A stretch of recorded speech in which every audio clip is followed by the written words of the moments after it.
할렐루야. 아브라함의 믿음의 삶에는 두 번의 큰 계기가 있습니다. 첫 번째는 아브라함이 갈대아 우르에 살 때 하나님이 아브라함에게 나타나셔서 말씀하십니다. 너는 너의 본토 친척 아비의 집을 떠나 내가 내게 지시할 땅으로 가라 하는 음성을 들려주셨어요. 그것이 아브라함의 인생에 있어서 커다란 분기점이 되었습니다. 하나님의 음성은 우리 인생의 분기점을 만들어줍니다. 하나님을 만나는 것은, 예수님을 만나는 것은 우리에게 새로운 인생의 시작을 알려주는 겁니다. 아브라함은 가족들과 함께 갈대아 우르를 떠났습니다. 어떻게 보면 떠나는 게 구원의 시작입니다. 떠나지 않으면 구원은 시작될 수가 없습니다. 믿음은 자기가 살던 정든 고향과 친척을 떠나는 겁니다. 왜냐하면 우리는 익숙한 것, 가족과 친척, 고향을 의지하기 때문에 거기를 떠나지 아니하면 하나님을, 예수님을 의지할 수가 없습니다. 그걸 떠나서 아무도 없는 곳, 아무것도 할 수 없을 때 우리는 하나님을 의지할 수밖에 없고 예수님을 의지할 수밖에 없습니다. 그러나 그것이 아브라함의 인생의 전부는 아니었습니다. 오랜 시간 동안 아브라함은 실수와 갈등을 겪으면서 믿음이 조금씩 성장을 합니다. 그리고 이제는 믿음이 거의 완성되었을 무렵에 하나님께서 아브라함에게 나타나셨습니다. 그리고 청천벽력과 같은 말씀을 하십니다. 네가 백세에 얻은 아들 이삭을 내게 달라. 신앙생활하다 보면 속된 말로 병 주고 약 주는 것 같은 상황을 만날 때가 많이 있습니다. 우리는 자녀를 얻는 기쁨을 누릴 때도 있지만 때로 자녀를 하나님이 먼저 데려가시는 그런 경험을 할 때도 있습니다. 사람은 누구든지 인생에 있어서 중요한 결정적인 순간이 있습니다. 그런데 사람을 만나는 것은 중요한 게 아닙니다. 그 순간에 하나님을 만나는 것이 결정적인 사건이 된다는 겁니다. 첫 번째는 갈대아 우르에서 하나님이 불렀습니다. 그리고 두 번째 하나님의 부름은 아브라함이 감당하기에 너무나 힘이 든 사건이었습니다. 자, 2절을 보세요. 여호와께서 이르시되 내 아들 내 사랑하는 독자 이삭을 데리고 모리아 땅으로 가서 내가 내게 일러준 한 산 거기서 그를 번제로 드리라. 아브라함이 어떻게 이걸 감당할 수 있을까? 너무나 가혹한 시련이었습니다. 어떻게 얻은 아들입니까? 백세, 그것도 자기의 생명보다 더 귀중하게 얻은 아들 이삭을 하나님이 포기하라는 겁니다. 여기서 우리가 신앙의 중요한 두 번째 명제를 보게 되는데요. 신앙은 내가 가장 좋아하고 사랑하는 것을 포기하는 겁니다. 믿음이 생기지 않는 이유는 갈대아 우르를 떠나지 않기 때문에, 익숙한 곳에서 떠나지 않기 때문인 것이고, 익숙한 것을 계속 붙잡고 그것을 의지하고 살려고 하니까 누가 안 보이냐면 하나님이 안 보이고 예수님이 안 보이는 겁니다. 1절을 보십시오. 그 일 후에 하나님이 아브라함을 시험하시려고 그를 부르시되 아브라함아 하시니 그가 이르되 내가 여기 있나이다. 자, 드디어 하나님이 아브라함에게 뭘 하시냐면 테스트를 하시는 거예요. 자, 네가 이만큼 과정을 거쳐서 여기까지 올라온 것 같구나. 이제 네 믿음이 진짜인지 내가 너를 한번 테스트를 해보겠다 하시는 거예요. 테스트 내용이 뭐예요? 네가 사랑하고 좋아하고 가지고 싶은 것을, 여기서는 이삭이겠죠. 근데 우리로 얘기하면 내가 사랑하고 좋아하고 가지고 싶은 것을 너는 얼마만큼 포기할 수 있느냐 하시고 테스트를 하는 거예요. 하나님은 아브라함을 믿음의 조상으로 만들기 위해서 오랫동안 훈련을 시키셨습니다. 원래 아브라함은 믿음의 사람이 아니었어요. 믿음이 있기 때문에 하나님이 아브라함을 택한 것이 아니라 하나님의 믿음 때문에 아브라함이 선택을 받은 겁니다. 여러분이 사랑받고 구원받을 만한 가치가 있어서 하나님 우리를 택한 게 아니에요. 하나님의 사랑이 우리를 선택을 하신 겁니다. 아브라함은 그래서 하나님을 만나기 전에는 세상의 사람이었습니다. 그런 사람을 하나님의 수준까지 한 번에 끌어오지 않으시고 어떻게 해요? 조금씩 조금씩 계단을 밟아 올라오도록 만드셨습니다. 그러니까 시간이 어떻게 되겠어요? 오랜 시간이 걸리는 거죠. 하나님은 우리의 수준에 맞게 우리를 다루십니다. 갑자기 하나님의 수준까지 우리를 확 끌어당기면 우리가 어떻게 될까요? 머리가 돌거나 그죠? 포기하거나 아니면 도망갈 겁니다. 그렇기 때문에 사실은 누가 답답하냐면 내가 답답한 게 아니라 하나님이 제일 답답하신 거예요. 끌어올려야 되는데 좀처럼 안 올라오니까 그 오랜 시간을 지켜보시며 인내하시며 우리를 끌고 가시는 겁니다. 하나님은 아브라함을 계속 연단을 시키셨습니다. 그 과정 가운데 아브라함은 실수도 하고 갈등도 하고 절망도 하고 좌절도 하면서 하나님을 조금씩 조금씩 따라 올라가기 시작했습니다. 드디어 아브라함이 이삭을 낳았습니다. 아브라함은 지금 어디에 살고 있죠? 고향 땅을 떠나 낯선 타국에서 살고 있습니다. 인생은요 원래 남의 나라 사는 거예요. 이 세상은 내 나라가 아니죠. 우리는 참 이 땅은 누가 지배하는 거냐면 사탄이 지배하는 땅이고 우리가 갈 땅은 갈 곳은 초영원한 하늘나라에 따로 있습니다. 그렇기 때문에 남의 나라 땅에 잠깐 살 동안 어떻게 했어요? 외롭고 고독하고 힘들고 허무하고 병이 듭니다. 근데 우리 땅에 가면 우리나라 가면 이럴 일이 절대 없다는 거죠. 많은 세월이 흘러서 아브라함의 믿음도 완숙한 단계에 올랐습니다. 믿음의 완숙이라는 것은 여러분 처음부터 끝까지 성공하며 올라가는 건 아닙니다. 넘어지기도 하고 또 일어서기도 하고 승리하기도 하고 수많은 과정을 거치게 되는데 대부분은 어디를 통해 이루어지냐면 실패를 통해서 완숙해져 갑니다. 성공한 사람들은 실패 사건보다는 뭐만 얘기하냐면 성공한 것만을 이야기하는데 여러분 그렇지 않습니다. 그 뒤에는 수없이 넘어지고 딛고 일어선 과정들이 있다는 겁니다. 고통이라는 과정을 거치지 않고서는요 우리 믿음은 제대로 성숙되지가 않습니다. 아브라함도 마찬가지였어. 많은 세월 동안 하나님은 참았습니다. 아브라함을 위해 하나님이 끝까지 기다리시고 인내하시며 끌고 오셨습니다. 그래서 아브라함의 믿음이 이 성숙한 사람으로 변해가기 시작합니다. 성숙한 믿음은 어떤 일이 있어도 흔들리지 않는 걸 말합니다. 얻을 때뿐만 아니라 잃어버릴 때도 흔들리지 않습니다. 건강할 때만 아니라 병들었을 때에도 살 때만 아니라 죽을 때에도 평안한 겁니다. 부도가 나고 사랑하는 자식이 죽어가도 흔들리지 않고 예수님을 바라보는 것, 그것이 성숙한 믿음인 겁니다. 저는 여러분이 우리 모두가 그러한 믿음에까지 이르기를 간절히 소원합니다. 하나님은 아브라함의 믿음이 성숙한 단계까지 왔다고 생각하셨을 때 이제 다시 한번 나타나십니다. 1절을 보시면 자, 처음에 오실 때는 자꾸만 아브라함이 뭘 하시죠? 야, 내가 너로 큰 민족을 이루겠다, 너를 뭐 믿음의 조상이 되도록 만들겠다, 자꾸만 뭘 주시겠다고 약속을 했어요. 그런데 이번에 오실 때는 주는 게 아니라 빼앗으려고 오셨습니다. 모두 다 주었기 때문에 이제는 한번 빼앗아 보시겠다는 거예요. 그래도 네가 나를 제대로 바라보고 있는지. 그래서 이거를 시험하러 오셨다고 합니다. 영어로는 테스트죠. 숙제도 있고 시험이 있어야 성장도 있습니다. 학생들이 제일 싫어하는 게 뭐예요? 시험이죠.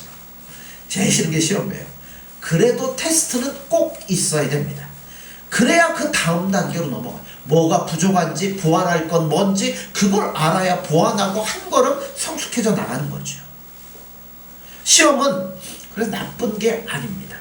하나님은 우리의 믿음을 테스트하셔서 아, 네가 이게 부족하구나, 이거를 끌어올려야 되겠다, 이런 것들을 보완해 주신다는 겁니다. 그러니까 이제 아브라함을 예로 들어보면 아브라함은 하나님이 지금까지 쭉 믿음을 키워오신 거예요. 그랬으니까 이제 뭐 해야 돼요? 뭐가 부족한 건 없는지 마지막으로 시험을 해보는 겁니다. 근데 시험은요, 사실 편안한 게 아니에요. 시험을 받을 때는 너무나 힘들다고 생각을 합니다. 그러나 그 시험을 통과해야만이 하나님이 원하는 믿음의 수준까지 이끌어 가신다는 겁니다.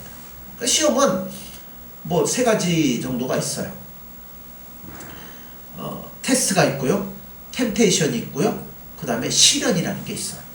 첫째, 한국말로는 시험이지만 영어로는 유혹이라는 시험이 있습니다. 템테이션이라고 하는데 이거는 하나님이 주시는 게 아니에요. 야고보서 1장 13절에 보면 사람이 시험을 받을 때 내가 하나님께 시험을 받는다 하지 말지니 라고 하십니다. 많은 사람들이 자격을 시험하는 테스트와 유혹을 받는 템테이션을 구별을 못하니까 하나님 앞에 자꾸만 실망을 하고 넘어지는 겁니다.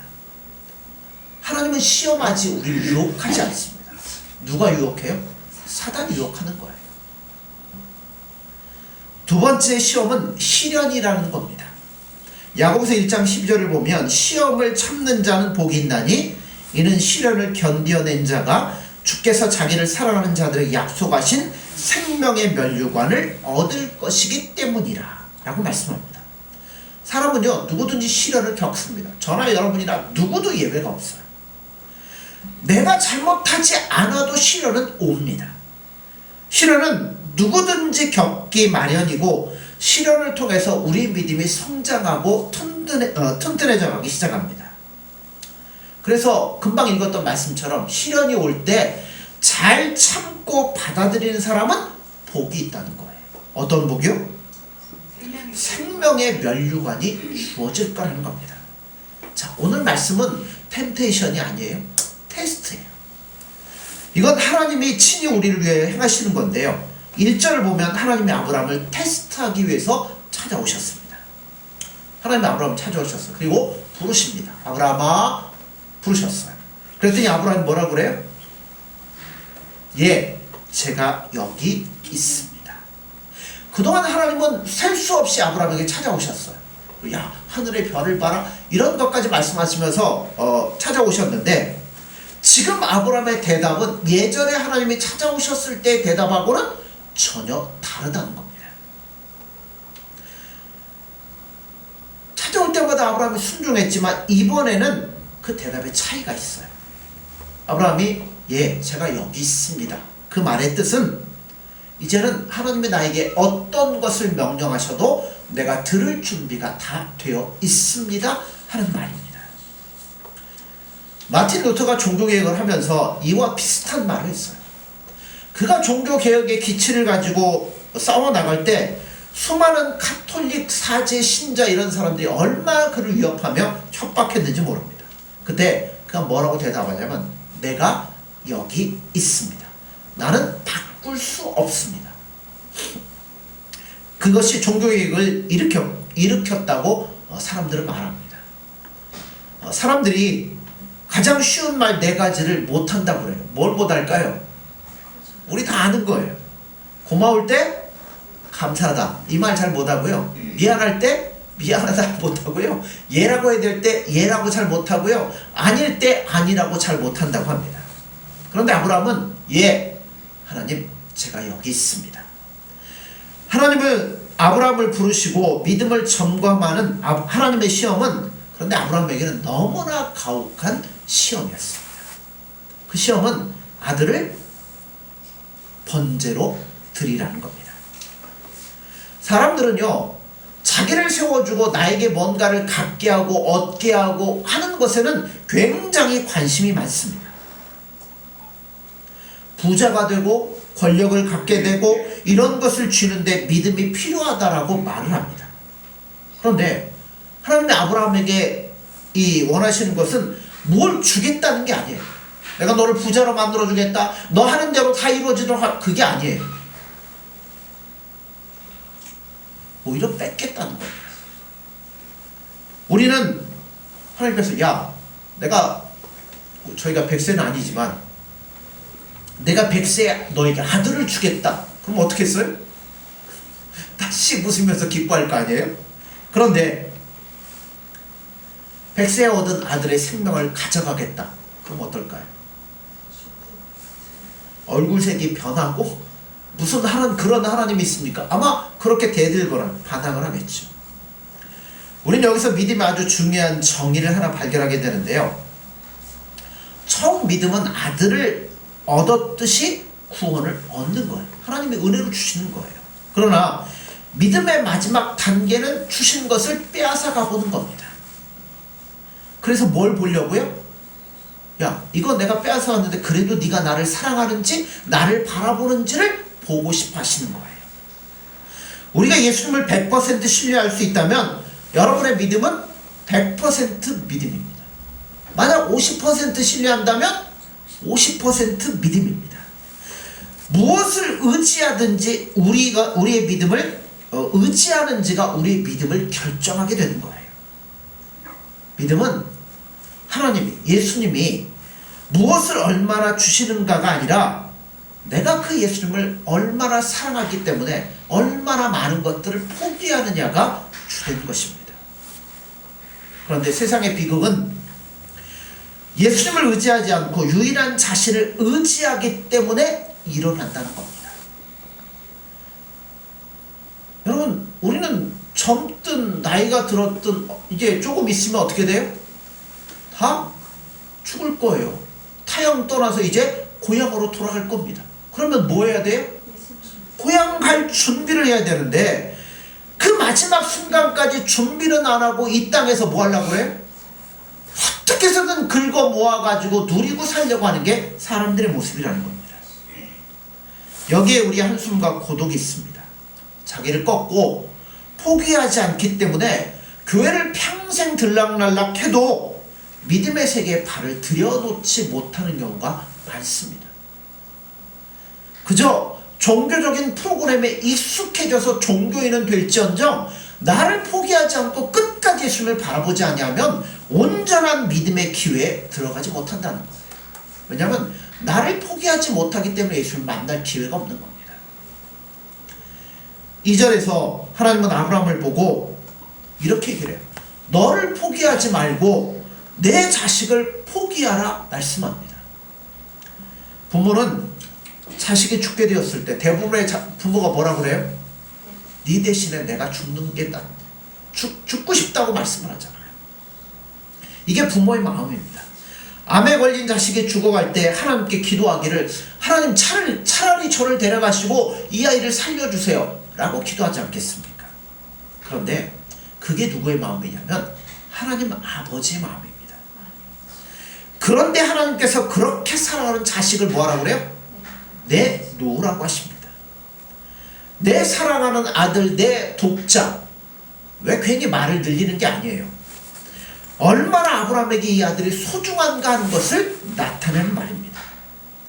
참된 믿음이란 나의 생명과 존재보다 더 귀한 것을 포기하는 데 있습니다. 포기의 강도가 높아지면 대신 믿음의 강도도 높아지는 겁니다. 왜 사람들이 자신을 의지할까요? 유한하고 죽을 수밖에 없는 자신을 의지하는 이유는 누구를 의지하지 않기 때문에? 예수님을 의지하지 않기 때문에 자기를 의지하는 거예요. 반대로 예수님을 의지하지 못하는 이유는 자기를 너무나 의지하기 때문에 예수님을 의지하지 못하는 겁니다. 사람들은 이력서 쓰기를 좋아하고 수많은 훈장을 받기를 좋아합니다. 그것이 자신을 표현하는 것이라고 생각을 합니다. 그런데 하나님은 그렇게 하지 않으셔요. 집요하게 뭐라고 그래요? 네 아들? 내가 아니라 네가 아니라 네 아들을 달라고 말씀합니다. 아들을 번제로 달라고 한 겁니다. 그냥 죽이라는 이야기가 아니에요. 번제로 달라고 합니다. 번제는 대속의 의미가 있습니다. 번제 제물이란 다른 사람의 죽음을 대신하는 제물이에요. 이걸 우리가 어떻게 쉽게 알 수 있냐면 심청전 아시죠? 심청이가 뭐 하려고요? 눈먼 아버지의 눈을 띄워주려고 임당구에 뭐예요? 퐁당 제물로 뛰어들지 않습니까? 그것과 똑같은 거예요. 번제는 제물입니다. 예수님의 소중한 이유는 온 인류를 위한 제물이 되셨기 때문에 소중한 거예요. 빌립보서 2장 6절에 8절을 보면 그는 근본 하나님의 본체시나 하나님과 동등됨을 취할 것으로 여기지 아니하시고 오히려 자기를 비워 종의 형체를 가지사 사람들과 같이 되셨고 사람의 모양으로 나타나사 자기를 낮추시고 죽기까지 복종하셨으니 곧 십자가에 죽으심이라. 이분이 바로 예수님입니다. 요한 1서 4장 10절에 보면 사랑은 여기 있으니 우리가 하나님을 사랑한 것이 아니요 하나님이 우리를 사랑하사 우리 죄를 속하기 위하여 화목제물로 그 아들을 보내셨습니다. 이삭을 제물로 바치라는 명령 속에는 우리가 생각하지 않은 큰 비밀이 그 안에 담겨져 있습니다. 그것은 먼 훗날 이 땅에 하나님의 아들이 태어날 것인데 그 아들은 온 인류를 위해 번제로 내어주실 것이라는 의미가 내포되어 있습니다. 이것은 단순히 아들을 빼앗아가는 것 이상의 의미가 있는 거예요. 그러므로 이삭은 스스로 죽으면 안 돼요. 이삭이 죽는 방법이 또한 아주 중요합니다. 스스로 죽거나 누가 죽이면 안 되고 반드시 번제로 드려져야 됩니다. 근데 여러분 생각해 보세요. 100세 얻은 아들입니다. 자기가 사랑하는 아들의 번제를 하려면 어떻게 해야 돼요? 심장을 칼로 찌르고 피를 꺼내서 쏟아야 됩니다. 그냥 아들을 달라고 그러면 그냥 주고 나 모르겠습니다 하고 뒤돌아 갈 수도 있어요. 그런데 그런 방법 안 된다는 겁니다. 아버지가 칼을 들어 아들의 심장을 찔러야만 됩니다. 찌를 때 아브라함의 마음은 어떻겠습니까? 어떻게 얻은 아들인데 그 칼을 자기의 손으로 죽여야 되는 아브라함의 마음이 어떻겠냐는 겁니다. 아버지는 고통 없이 아들을 죽일 수 없습니다. 만약에 실제로 죽지는 않았지만 만약에 죽여야 된다면 찔러서 죽어가는 아들을 바라볼 때 아브라함의 마음은 어떻겠습니까? 그 죽어가는 아들을 자기 눈으로 봐야 돼요. 그런데 이것이 뭘 보여주냐면 자기 아들 예수 그리스도를 십자가에 못 박게 내어주고 고통하고 계시는 하나님 아버지의 마음이라는 겁니다. 하나님은 자기 아들이 십자가에 죽는 장면을 끝까지 목격하셔야 됩니다. 그 아들이 십자가에 매달려서 엘리 엘리 라마 사박다니 외치는 그 모습을 하나님은 피할 수가 없었습니다. 그게 뭐냐면 그게 십자가인 거예요. 그것과 동일한 일을 아브라함을 통해서 겪도록 하시는 겁니다. 하나님은 예수님 피 흘리시는 모습을 지켜보고 계셨습니다. 왜냐하면 우리를 사랑하시기 때문에, 우리를 구원하시기 위해서 이런 고통의 대가를 하나님은 지불하신 겁니다. 예수님은 죽으실 때 골고다 언덕으로 끌려 올라가셔서 십자가에 매달려 죽으셨습니다. 이삭은 안방이나 길에서 죽일 수가 없습니다. 그래서 산에까지 데리고 갑니다. 예수님이 그러셨기 때문에 이삭도 거기까지 가는, 그래서 이삭은 누구를 보여주냐면 예수님의 모형이라는 거죠. 자, 생각해 보세요. 아브라함과 이삭이 3일 길을 이제 번제를 드리기 위해서 3일 길을 걸어갑니다. 아버지가 아들에게 걷는 동안 3일 동안 무슨 얘기했을까요? 3일 동안의 아브라함과 아들의 대화를 한번 여러분 가만히 상상을 해보십시오. 생명과도 같이 사랑하는 아들을 번제로 드려야 되는 아버지 심정과 아무것도 모른 채 따라가는 이삭이 함께 가는 길에서 나눴을 대화를 우리 한번 상상해 보시라는 거예요. 아브라함은 3일 겪었습니다. 3일 동안 아브라함의 마음이 어떻게, 얼마나 아팠을까요? 그런데 하나님은 수천 년 동안 자기 아들을 내 손으로 죽여야 한다는 사실을 묵상을 하셨습니다. 자기 아들을 세상에 보내셔서 30년이라는 세월 동안 돌보아 주셨습니다. 십자가에 갈 때까지 하나님은 그 아픔을 친히 다 겪으셔야만 했습니다. 우리를 구원하기 위해 십자가에 못 박히게 내어주고 참으셔야만 했습니다. 차라리 그냥 그냥 어느 날 십자가에 못 박아 죽이면 쉽습니다. 참을 수 없는 고통은 죽임을 당하기 위해 걸어가는 아들의 모습을 그저 바라볼 수밖에 없는 하나님의 심정입니다. 아브라함은 아들 이삭을 데리고 모리아 산으로 가고 있습니다. 그 아들의 등 뒤에는 아들 자신을 태울 나무를 지워주고 가고 있습니다. 아버지가 아들에게 무슨 말을 할 수 있을까요? 결국 누구의 얘기냐면 예수님의 이야기입니다. 이삭의 이야기는 예수님의 이야기고 아브라함의 이야기는 하나님의 이야기입니다. 이삭을 제물로 바치라는 이야기는 인류를 구원하기 위해 자신의 아들을 세상에 내어주는 아버지 하나님의 마음과 모습이라는 겁니다. 그래서 믿음은 누구를 만나야 돼요? 예수님을 만나야 됩니다. 적극적이고 생산적인 사고방식을 하는 것이 믿음이 아닙니다. 믿음은 된다. 그거는 최면이지 믿음이 아니에요. 믿음은 예수님을 바라보는 겁니다. 믿음을 가진 사람들은 병들어 죽을 수도 있고 실패할 수도 있고 절망할 수도 있고 낭망할 수도 있고 어려움에 빠질 수 있습니다. 그러나 그러한 때도 예수님을 붙잡았다면 그거는 온전한 믿음인 겁니다.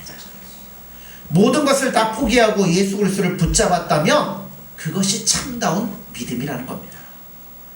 우리는 그런데 믿음이라는 걸 너무나 세상적으로 잘못 사용하고 있습니다.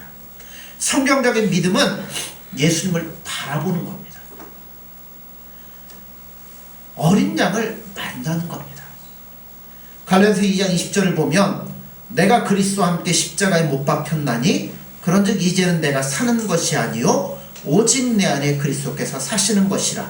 이제 내가 육체 가운데 사는 것은 나를 사랑하사 나를 위하여 자기 자신을 버리신 하나님의 아들을 믿는 믿음 안에서 사는 것이라 말씀합니다.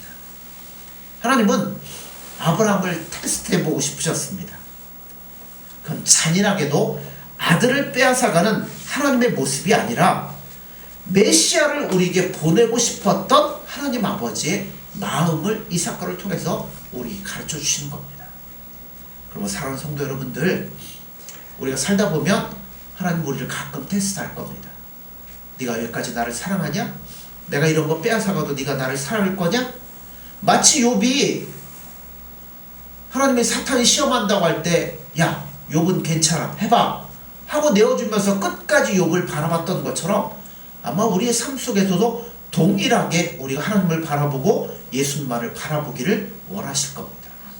또한 이삭의 달라고 하는 하나님의 모습은 그냥 테스트가 아니라 우리를 얼마나 사랑하시는가 하는 하나님 아버지의 모습을 또한 우리에게 보여주신다는 사건입니다. 그러므로 사랑하는 성도 여러분들, 오직 예수님만을 바라보십시오. 주실 때도 예수님, 가져가실 때도 예수님, 우린 예수님만 바라보면 사는 거예요. 그래서 오직 예수님만이 나의 마음속에, 우리 심령 속에 확 살아계셔서 그 예수님으로 인해 기뻐하며 즐거워할 수 있는 저와 여러분들이 되어지기를 간절히 소원합니다. 기도하겠습니다. 예수님 사랑합니다. 또한 감사합니다. 우리를 얼마나 사랑하시는지 자기의 생명을 주시기까지 사랑하시고 오늘도 우리 믿음을 예수님이 기뻐하는 수준에까지 끌어오시기 위해서 지금도 쉬지 않고 일하시는 그 예수님의 사랑에 저희들 감사합니다. 때론 저희들이 그것을 이해하지 못하기 때문에 낙심하기도 하고 절망하기도 하지만 결국은 주님이 우리의 모든 것들을 끌고 가실 것을 저희들이 믿기에 오늘도 예수님만을 바라보며 예수님만을 사랑하고자 합니다. 저희들의 마음을 붙잡아 주시고 우리 안에 예수님만을 바라볼 수 있는 믿음을 주셔서 예수님으로 말미암아 기뻐하며 즐거워할 수 있는 저희들의 삶이 되어지도록 함께하여 주옵소서. 예수님의 이름으로 기도드립니다. 아멘.